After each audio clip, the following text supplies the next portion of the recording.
Welcome to Aphra's Artifacts, where we do some archaeology of our own and dig into the queer side of Star Wars. I'm your host, Alia Morgaine, and it's so great to have you here. Well, today we're talking about Zeen Mrala and Lula Talisola. If you have seen my Twitter recently, I have been gushing about these two characters. They are... oh gosh, their character development throughout the comic series they're in is just absolutely brilliant. So you can find them mainly in the High Republic Adventures long run all ages comic series, which is, I've said in my reviews before, the High Republic Adventures series is a great jumping on point. Like it's kind of a microcosm of what's going on in the galaxy, but it's so worth it. If you haven't read any High Republic stuff, read High Republic Adventures. It is phenomenal. These two characters are also found in Edge of Balance Volume 2, which is an original manga. I own it, but have not read it yet. And then Midnight Horizon, which is an adult novel that came out relatively recently, which I also have not read yet. So there will be an update on these two characters. Hopefully there's some kind of meaty story in there with them. I don't know yet, but we'll see. If there is, I will definitely do another video that is an update. So let's get into the nitty-gritty about these two beautiful characters. So Zeen Mrala. Oh, first off, let me say both of them are young. Don't know how old they are though, exactly. I did tweet at the author of this series, Daniel Jose Oldair, and he hasn't responded. Don't know if he will. Hope he will. But I really don't know how old they are. They are Padawans throughout the majority of the series, but turns out they're old enough to be knighted in the last issue of the series. So I'm really confused because they could be anywhere from 9 to 18. Like, I really don't know. The art changes, so I'm not 100% sure. But they have to be older than Vernestra Rwoh, because Vernestra is a prodigy, being a Jedi at the age of 15. So they've got to be older than her. I really don't know. Hopefully we'll find out an answer. If we do, I will again update. Okay, so they're Padawan age. But clearly, apparently, they're old enough to become knighted. So Zeen Mrala is a Force-sensitive Mickeyan girl. Her people were a commune called the Elders of the Path, and they were galactic travelers. When we first meet her, they are on Trimant 4. Now, the thing about the Elders of the Path is that they abhor the Jedi and any use of the Force. Needless to say, Zeen hides her Force sensitivity for fear of being ostracized and hated. She hides a big part of herself, and she lives in a little bit of fear. And her best friend doesn't even know that she's Force sensitive. Her best friend, Crix. But we'll get into that more in a second.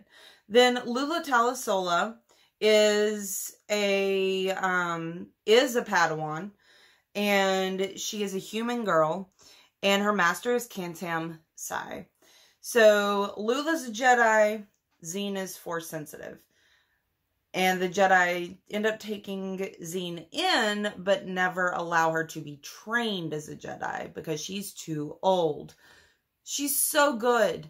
She has burgeoning powers. She has a really good heart, but they still won't train her. I'm frustrated for her. So anyway, these two girls meet on Trimant 4 when the Jedi swoop in to take care of the Nihil attackers. In the fray, Zeen ends up using her Force powers in front of her best friend Crix, and immediately she regrets the decision. Crix calls her a liar and a traitor for hiding her Force sensitivity, and so Zeen has no choice but to run off with the Jedi.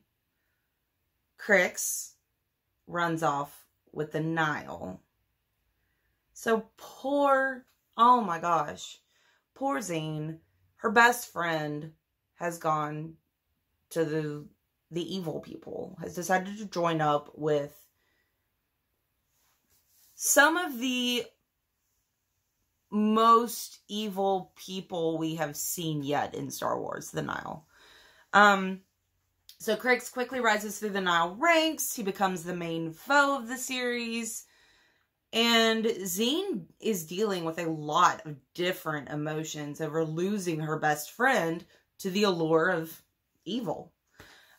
She finds companionship and solace in Lula, and the two girls rapidly become best friends.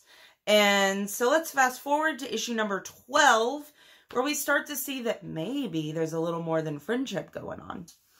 So, as I said, Zeen has been allowed to live with the Jedi and help them out on occasion, but they refuse to train her as a Jedi despite her beautiful heart and her burgeoning powers. And then we have Master Kantam Sai assigning Lula to join Master Torben and take leadership of the task force to find Crix. Lula is over the moon on one hand because, oh my gosh, they're giving me responsibility. And she's torn and heartbroken on the other end because she knows that means she can't be with Zeen.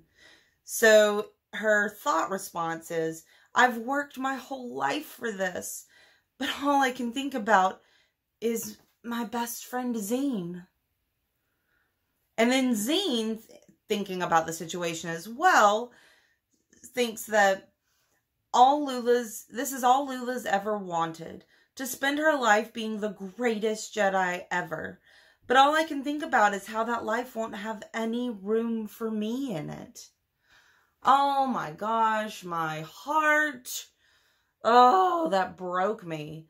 And then the issue ends with kind of a moral of balance. So Lula makes another point in her thoughts about the realities of this balance.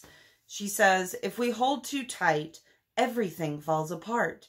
But we can't wall off our hearts from the world or pretend we don't have feelings either. So, being a Jedi, you're not allowed to have attachments, but you don't want to be so cold that people can't connect with you, because then you're not an effective Jedi. And she's trying to figure out what all this means for her. She's trying to figure out what that balance is between letting go and holding on tightly. Where is the middle ground? And she's really, really trying to figure that out.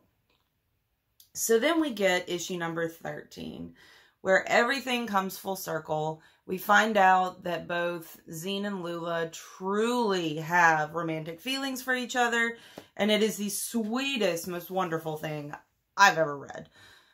Except for Jordana Sparkburn and Sylvester Yarrow. They are amazing too. Be sure to check out that Aphra's Artifacts video if you haven't yet. So, basically, Lula and Zeen realize they are head over heels in love with each other, mere moments after their commitment to balance, and oh my god, it is so precious. Excuse me. So, Lula is told that Master Sai is ready to knight her, and that brings up the point that I mentioned at the beginning of the video where I talked about how old is she. So that's kind of up in the air, but we know that her master was ready to knight her. And then, so she's dealing with that. She's dealing with, am I ready to be a knight? Do I want to do this? How do I want to proceed? And what does this mean for the feelings I have for Zeen? So then poor Zeen is really struggling with a lot of different things. Just she's got a lot going on her plate as well. Her burgeoning force powers, her losing Crix as a friend, her now kind of wanting to kill Crix, her attraction to Lula. At one point when she's interrogating Crix, because they do end up capturing them eventually, she even says that all her plans and hopes and dreams are trash. part of the struggle is that Zeen feels like she has finally found her home. She's finally found a place amongst people who don't make her hide who she is. Don't make her hide her Force sensitivity.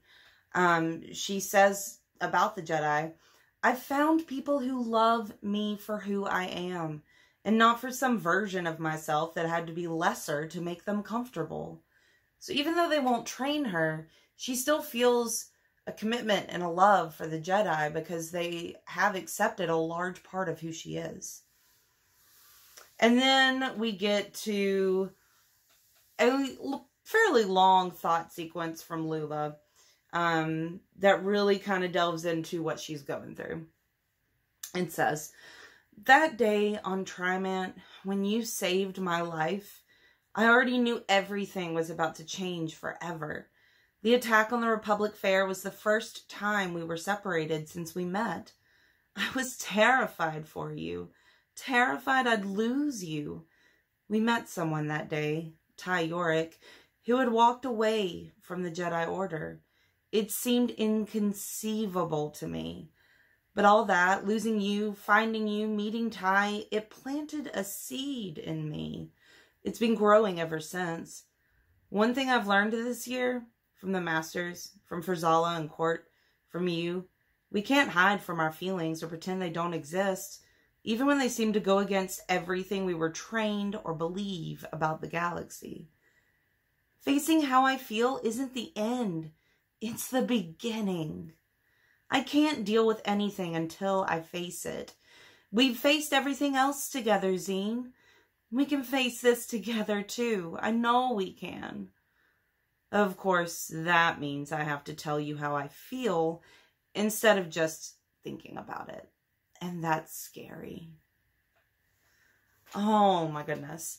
So as she's having these thoughts, Zeen is interrogating Crix, and then Zeen eventually can't handle it, and she gets some information out of him and she runs out of the room.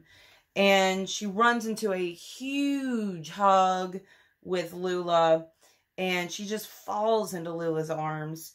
And this is after she has proclaimed to Crix that he's just some kid she used to know. Oh my goodness. I hate that for her, that she lost that friendship, but she gained something so much better. So Zeen is about to go off on her next mission. This is getting to the end of the issue. Lula yells up at her fighter, Zeen, wait, just be careful. I know I'm not supposed to, but I need you.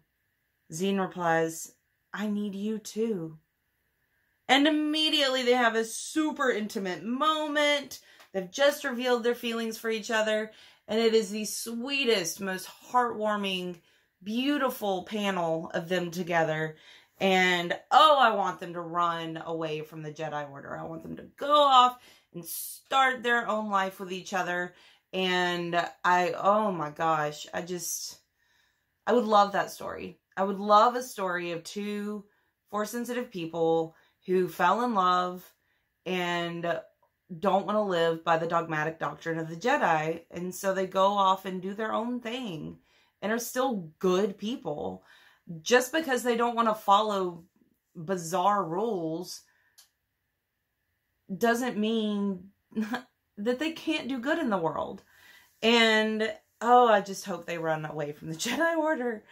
Okay, so then in Lula's thoughts, she thinks, I thought saying it out loud would shatter me. The opposite happened. I feel so light, so full of life. And I never thought she felt it too. Not like I do, but she does. She said it too. And Zeen never says anything she doesn't mean. I don't know what'll happen next, but I'm not afraid. And I know what I have to do. I need you is a strange thing to say to someone. I'm not sure it's right, but it was a start. What I really should have said was, I love you. I'm not sure I know what love is, and I don't think it's really a choice between love and being a Jedi. But I know I have to find out before I do anything else. And I know the Force will guide me to the light. Always. So she does turn down the offer to be a knight. She says she needs some time to think about some things. So there's a possibility that she could run away from the Jedi Order with Zeen. And I really hope that happens. So that's the end of their story. Like, the last panel of this issue said the end instead of to be continued. I know they're moving to Dark Horse. I don't know if this particular series will have the same characters and same trajectory of plot. I really hope it does, but I have no idea. I don't know what there is for these two characters going forward. But I want more of their story. 100%. So hopefully Oldair will be able to find a way to include them in future endeavors. So comment down below on what you think about these two fabulous characters. I love them dearly. I hope you enjoyed this video learning a little bit about them. And like I said, highly recommend reading High Republic Adventures. It is amazing. And remember to like the video, subscribe to the channel, follow me on Twitter at AliaMorgain, and peruse my blog at thestarwarsreview.blogspot.com. Come back next Monday at 6 p.m. Central for new content. May the Force be with you.